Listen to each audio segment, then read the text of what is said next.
Before we get into the material, do any of you have family traditions? Like what?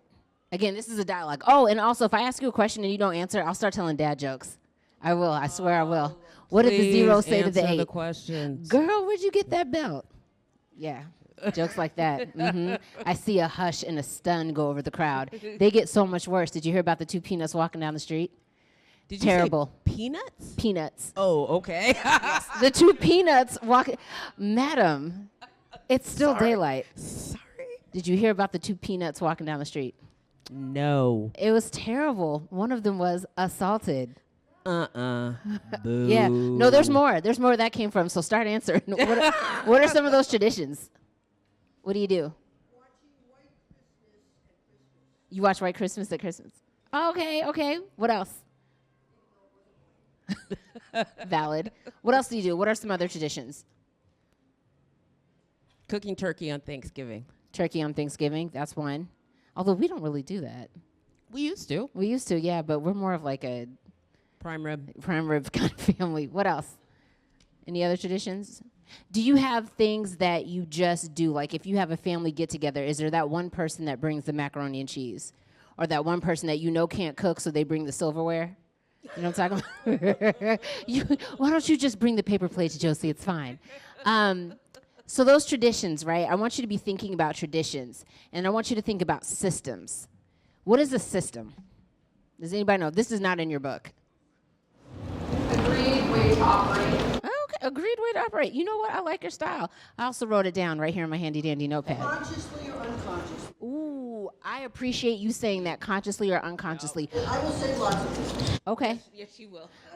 So I looked this up because nerd alert, and I said, what is a tradition? And it's the transmission of customs or beliefs from generation to generation, or the fact that or the fact of being passed on in this way. So people have done it before me, people will do it after me, people are doing it now. It's part of our family lore, right? And then I looked up, what is a system? And a system is a set of things working together as parts of a mechanism or an interconnecting network. Can a tradition turn into a system? Yeah? You think so? It can be part of the system. Traditions can be part of a system. Traditions can become a system. Traditions can be interwoven into a system. And I want you to consider that as we start talking about policing in America, and we talk about where it came from and why it is what it is. So policing, how did it start? I don't know if you knew this. I didn't know this until I started doing the research for this particular Civics Academy. But policing has actually been around for just about ever. In ancient Egypt, they had law enforcement. The police force that we have now is very, very different from what it was originally intended to do in terms of talking about ancient times. The police force we have now is very much doing what it was intended to do in terms of modern policing. Remember how I asked you to think about traditions and I asked you to think about systems.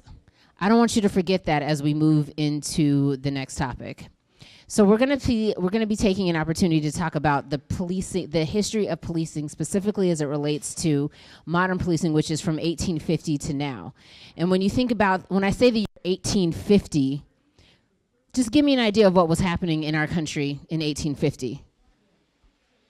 I'll give you a hint. There was a whole entire war about it. Okay. So slavery, the Emancipation Proclamation, Juneteenth. And then you had something called the Reconstruction era. And the Reconstruction era was when African Americans formerly enslaved were able to start reconstructing their lives, basically. And then following the Reconstruction era, there was a swift backlash of what's called Jim Crow. If you are not familiar with Jim Crow, I strongly suggest you Google it. We will not be covering it in and of itself today, but there will be some themes that kind of tie back into that. So keep that in mind. Modern day policing was formed right around the time of the Reconstruction era. Now you think about traditions and you think about systems.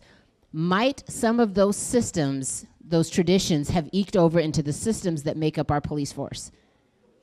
Okay. Every once in a while, I'm going to ask that question in other groups, and someone will be like, no. And how could that be possible? Your traditions aren't the same as your professional life. And I say, Chick-fil-A, for example, is not open on Sundays. Why are they not open on Sundays? because that's their tradition, right? That's part of the faith of the owners. And that's not, here nor there in terms of how you feel about Chick-fil-A. That's just an example of how traditions can eke their way into systems. So we are going to watch part of a PBS video called The Origins of Everything. And this one talks specifically about policing past, present, and future.